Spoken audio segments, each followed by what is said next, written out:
Imagine you have, like, a raging 104-degree fever. Oh, wow. Okay. Yeah, you feel terrible. You go to the doctor, they rush you into an ice bath, they get your temperature down to normal, and then they just immediately send you home. Just out the door. Right, out the door. They don't check for an underlying infection, they don't give you antibiotics, no follow-up plan. Just, hey, your fever broke, so good luck out there.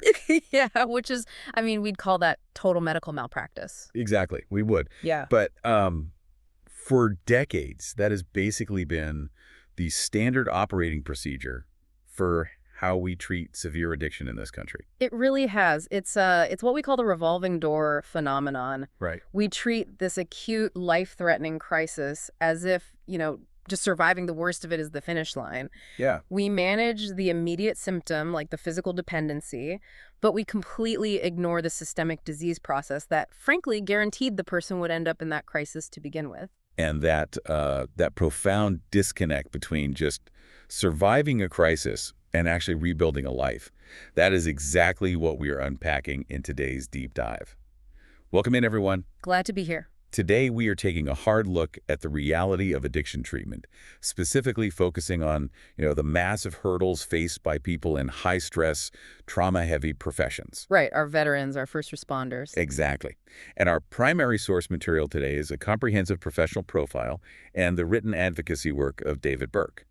Now, the source notes his credentials as an LAADC-CA and an ICADC. That's a lot of letters. Right. To translate the alphabet soup for you, that means he holds some of the absolute highest state and international certifications in addiction counseling. Yeah, he's not just a theorist writing white papers in some university library. No, not all. He is someone who has been field tested in the trenches of addiction recovery for, over 2 decades now. And his central thesis, it really challenges the entire traditional rehab model. It does. Burke basically argues that recovery is an ongoing, lifelong process. It's not, an isolated 30-day event. Right.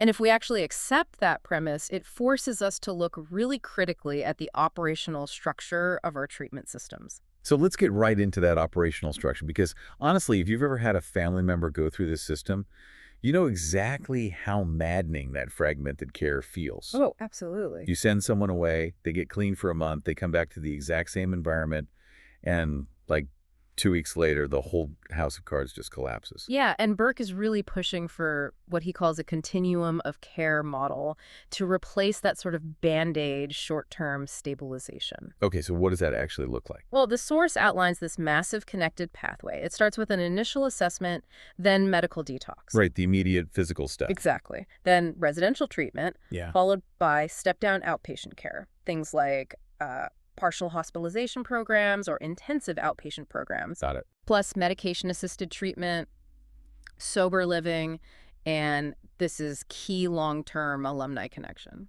Wow, so it's a whole chain of events.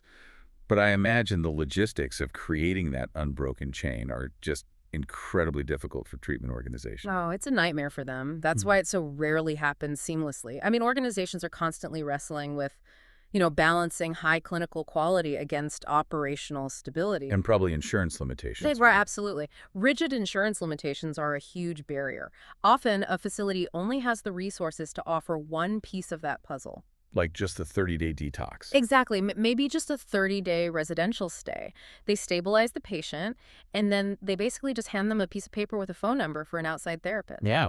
The patient steps out the door, the continuity is completely broken, and that is exactly where people fall through the gaps. Okay, wait, let me push back on that just a little bit. Sure. I get the long-term goal of, rebuilding the whole person. But if someone is going into cardiac arrest from alcohol withdrawal, or they're actively overdosing, isn't that 30-day detox facility doing exactly what it's supposed to do? Oh, 100%.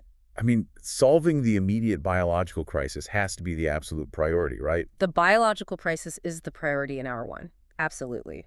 Detox saves a life today. Right. But sustainable recovery is what prevents that life from being lost next month. Ah, okay. I see the distinction. Yeah, if a treatment program only focuses on getting a patient to a sober baseline, it completely ignores the reality they're walking back into. Because life doesn't just pause for them. Exactly. Detox doesn't address severe vocational instability. It doesn't repair fractured marriages. It doesn't, rebuild destroyed emotional coping mechanisms. So that's where the next steps come in. Right. That's where things like a partial hospitalization program, or PHP, becomes so vital. What does a PHP actually do? A PHP bridges the gap. It provides highly structured clinical therapy for hours during the day, but it allows the patient to actually go home at night. Oh, interesting. So they aren't sleeping at the facility. No, they go home. So it starts testing their ability to handle real-world triggers, but they still have a clinical safety net to fall back on the next morning. That makes a lot of sense. And then an intensive outpatient program, an IOP, that would be the next step down from that, right? You got it. Requiring fewer hours so they can actually start returning to work or school. Exactly. It's slowly reintroducing the weight of normal life rather than just dropping an anvil on them the day they leave a residential facility. Yeah, I love that analogy. It's a calculated, gradual transfer of responsibility back to the individual. Precisely. Because if you don't rebuild the life structures, the physical stabilization simply won't hold under the pressure of reality. Which I think brings us to the core reason why these individuals are under so much pressure to begin with. And the source material points out that human struggles don't just happen in a vacuum. You rarely find an addiction that is just about the substance itself. Oh, almost never. We have to look at co-occurring disorders, which the clinical industry refers to as dual diagnosis. Yeah, dual diagnosis is really the reality for the vast majority of chronic substance users. Right. It's the clinical term for when an addiction and a mental health disorder like severe anxiety, profound grief, chronic depression, when they interact and compound each other within the same person. And treating them as separate issues is just a fatal flaw in traditional medicine, isn't it? It is. It's arguably the biggest flaw. It's like treating the addiction without treating the mental health is like trying to patch a leaky ceiling while completely ignoring the burst pipe right above it. That is a perfect way to put it. Right. I mean, you might dry the floor for a minute, but eventually the whole structure is going to cave in again. Exactly. And the historical separation of psychiatric medicine and addiction treatment actually created this exact dynamic. Wait, really? How so? Well, for decades, a person might enter rehab for chronic alcohol abuse, and the clinicians would essentially tell them, hey, we don't treat your PTSD here. Focus on your sobriety first and go see a trauma specialist later. That sounds backwards. It is completely backwards. The fundamental failure of that approach is that the alcohol use is directly functioning as the coping mechanism for the PTSD. Oh, right, because they're using it to self-medicate. Yes. Alcohol is a highly effective, albeit highly destructive, central nervous system depressant. If a patient's baseline cortisol levels are constantly spiked from trauma, they're using the substance to chemically manage their hyperarousal. So if you remove the chemical management, the alcohol, without treating the underlying psychological trauma, you leave the person completely defenseless against their own mind. wow, that is terrifying. It is. It's a setup for failure. And when we look at who is dealing with that specific kind of hyperarousal and trauma, David Burke's specialized work really zeroes in on a population that lives on the front lines of this dual diagnosis crisis. Right. Our military veterans. Exactly. And the cocktail of psychological and physical challenges that veterans carry into the civilian world is just uniquely complex. It really is. It's not just generalized anxiety. It's highly specialized trauma. The text details this overwhelming, layered reality for these men and women. You're looking at standard PTSD, complex trauma, severe sleep disruption, and chronic physical pain from service-related injuries. Yeah, their bodies are just beat up. But one concept the source specifically highlights is moral injury. And this really stood out to me. Moral injury is profound. It is. It isn't just a fear response. It's a deep psychological wound that occurs when a person witnesses or is forced to participate in events that violently violate their own core ethical beliefs. Right. The guilt and the shame from that are just staggering. The text points out that for many veterans, substance use doesn't start as recreation. It's not about partying. Not at all. It starts as a desperate, necessary tool to achieve emotional numbness, just so they can get, like, a few hours of sleep at night. Yeah, because shame requires powerful numbing. When a veteran is dealing with moral injury, they aren't necessarily reacting to a threat in their physical environment. Right. They are reacting to a perceived fracture in their own soul. That is so heavy. It is. Yeah. And this is exactly why evidence-informed, highly targeted therapies are so vital in that continuum of care we talked about. The source points specifically to cognitive behavioral therapy, CBT, and acceptance and commitment therapy, or ACT. Okay, I've heard of CBT, but how exactly does ACT work in that context? Because, I mean, you can't just talk a combat memory out of existence, right? You can't, and honestly, ACT doesn't even try to. Really? Yeah, the mechanism of acceptance and commitment therapy isn't about erasing a traumatic memory or forcing the brain to stop feeling pain. Okay, so what does it do? It builds what clinicians call psychological flexibility. It teaches the veteran how to acknowledge the presence of an intrusive traumatic thought, accept that it exists, and then consciously choose a behavior that aligns with their current values anyway. Oh, wow. So it untangles the memory from their present-day actions. Exactly. It gives them the power of choice back. But, and this is a massive, that clinical mechanism absolutely will not work if the veteran doesn't feel a baseline level of trust and safety in the room. Which has to be incredibly difficult to establish when they transition out of the military. Oh, it's one of the hardest parts. When you think about it, the intense brotherhood, the clear objectives, the rigid daily structure of military life, losing that all at once has to be a massive shock to the system. Completely. I mean, considering that intense brotherhood, how much does the sudden loss of that community contribute to their isolation? You go from having a clear mission and people who would die for you to sitting in civilian traffic wondering what your purpose is. The transition to civilian life is a profound stressor in its own right. It often acts as the catalyst that turns, a manageable struggle into a full-blown crisis. Because they lose their tribe. Exactly. The loss of identity is devastating. When a veteran enters a treatment program, they're usually feeling entirely alienated from the civilian world. Yeah. If the facility doesn't provide a strong alumni network or veteran-specific group therapy, they look around the room and just feel like a total outsider. They need people who speak their language. Right. Peer support is the foundation of trust. They need to look across the circle and see someone who intimately understands the specific weight of the uniform. Without that shared understanding, the clinical therapy simply cannot penetrate the armor. That makes total sense. But, you don't have to be deployed to a foreign war zone to experience that exact same hypervigilance, that same loss of identity, and that same heavy psychological armor. That's a great point. We see the exact same traits in people operating on the domestic front lines, right, in our own neighborhoods. Yeah. And this connects directly to Burke's focus on first responders. Yeah, the overlap in psychological vulnerability between military veterans and domestic first responders is really striking. We're talking about firefighters, law enforcement officers, paramedics, 911 dispatchers, correctional officers.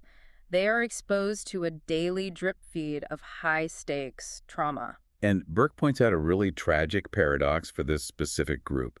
The exact same training that makes a paramedic or a police officer so incredibly effective during a horrifying emergency. The ability to detach, stay hyper-focused, suppress panic. Yes, that exact same training is what makes it almost impossible for them to ask for help when they are off the clock. It's a double-edged sword. It really is. It's like they are society's shock absorbers. Their training is essentially a psychological circuit breaker that is forcefully taped in the on-end position so they don't shut down while they're saving lives. Right. The problem is eventually, all that continuous shock, all that electrical current is going to melt the wiring. That shock absorber and circuit breaker analogy is highly accurate. First responders operate within a deeply entrenched culture of toughness. Yeah, you see it in all those professions. Self-reliance isn't just an admirable trait in their field, it is a fundamental job requirement. Right. If you show vulnerability, there is a very real fear that your partner might question if they can trust you. Exactly. Can I trust you to cover me in a burning building or an active shooter situation if you're struggling with depression? So they hide it. They just push it down. They push down the insomnia, the intrusive thoughts, the marital issues, until it manifests as severe burnout, absolute emotional withdrawal from their families, or chronic substance dependency. So how can a treatment program practically penetrate that deeply ingrained toughness? How do you make someone whose entire professional identity relies on being invincible feel safe enough to actually open up and engage in a continuum of care? That is the ultimate challenge in behavioral health, and overcoming it requires a complete paradigm shift from the clinicians. Okay, what does that look like? It requires a trauma-informed approach. Historically, the medical model looks at a patient displaying destructive behavior and asks, what is wrong with this person? Right, diagnosing a problem. Exactly. But a trauma-informed approach completely flips the script. The clinician looks at the first responder and asks, what happened to you? What have you experienced? And what kind of support will help you heal? Wow. That's a massive shift in posture. It changes everything. You go from acting as an investigator looking for a clinical flaw or a character defect to acting as an ally acknowledging a massive burden. It entirely removes the element of shame. When a paramedic walks into a facility and the clinician's implicit posture is, I am here to honor the trauma you have absorbed for our community and help you put that incredibly heavy pack down, the toughness begins to melt. Because they finally feel seen. Exactly. It stops being about fixing a broken person and starts being about providing necessary relief for an exhausted professional. As David Burke advocates, the clinical care must be rigorous, but it must be fiercely respectful of their lived experience. But this brings up a logistical reality. The police officer or the firefighter who thinks they have to be invincible usually isn't the one sitting at home Googling trauma-informed dual diagnosis care on a Friday night. No, definitely not. They are usually the last to admit there's a problem. Which means the burden of recognizing the signs almost always falls on the surrounding community, and specifically the families. That is a critical point. Addiction and untreated trauma do not happen in isolation. The ripple effect absolutely devastates the family unit. It tears families apart. It does. And this is why holistic treatment must include family integration and repair. You cannot take a severely struggling person out of a highly stressed family dynamic, heal the individual in a vacuum, and then drop them right back into the exact same untreated family dynamic. Because the recovery just won't hold. It won't. It never does. And if you are the spouse or the parent trying to navigate this, the panic is just overwhelming. You are watching someone you love self-destruct, you are completely exhausted, and suddenly you're expected to navigate this massive, complex medical system. It's too much to ask of them. Think about how overwhelming medical jargon is when you're just trying to help someone you love. You're trying to figure out if your insurance covers an intensive outpatient program versus a residential stay, or trying to find a facility that actually understands the culture of a veteran. It's like trying to read a textbook in a foreign language while your house is on fire. How critical is it to have an advocate who can actually translate that clinical maze into plain English? It's essential. Families in that situation are operating in pure survival mode. And that is where David Burke's role in public education and advocacy becomes a literal lifeline. Right. When an expert steps in to act as a translator and a guide through the continuum of care, it takes the process from being an abstract, terrifying maze to a concrete, actionable plan. And it removes the guesswork. Exactly. Education is what breaks down the stigma for the families, helping them understand that addiction isn't a moral failing they need to hide, and that asking for help isn't a betrayal of their loved one's toughness. And knowing that there is actual, accessible help out there changes everything. The source text makes it a point to note that Burke offers confidential consultations specifically to help individuals, families, and even treatment organizations figure out these exact logistics. Yes, having a real person to talk to makes a huge difference. For anyone listening who needs to bridge that gap from theory to reality, you can find his resources at davidbburke.com or by calling 888-628-0644. Having an advocate who actually understands the operational reality of rehab and the psychological reality of the patient is exactly how we start to close the gaps in this fragmented system. Because the ultimate mission of all this advocacy, writing, and consulting is to force the system to evolve. We have to build recovery pathways that are highly specialized, scientifically sound, and fundamentally humane. So let's pull all these threads together for you listening today. We have covered a massive amount of ground. We really have. We started by dismantling the myth of the quick fix understanding that detox is just a starting line, and that true recovery requires a long-term, structurally sound continuum of care. Right. We explore the intertwined nature of dual diagnosis, realizing that you cannot chemically manage mental health with substances without eventually destroying the body. And you can't treat the addiction without addressing the underlying mental health. They have to be treated together. Exactly. And finally, we look closely at the profound psychological armor worn by our veterans and first responders, and why specialized trauma-informed care is the only way to actually reach them. The through line in David Burke's work is a message of immense practical hope. Systemic recovery is absolutely possible, but it requires the right environment, built on trust and respect, sustained over the long haul. It's heavy material, but when you actually see the mechanics of how people heal, it's incredibly optimistic. It really is. And before we wrap up today, I want to leave you with one final thought to explore on your own. We spent a lot of time talking about the profound impact of trauma-informed care, how it shifts the fundamental question from what is wrong with you to what have you experienced. A life-changing shift. It is. But imagine if we applied that exact same mindset outside of a clinical setting. How would our daily interactions with our coworkers, our families, and even strangers transform if we approached everyone's bad days with that level of profound empathy? Yeah, what if instead of immediately judging their character, we just asked, what has this person experienced? Exactly. It's a mindset that fundamentally changes how we view human behavior. It really does. It replaces judgment with curiosity. And empathy. Well, thanks for taking this journey with us today and for diving deep into a topic that affects so many of the people who keep our communities running. We'll catch you on the next deep dive.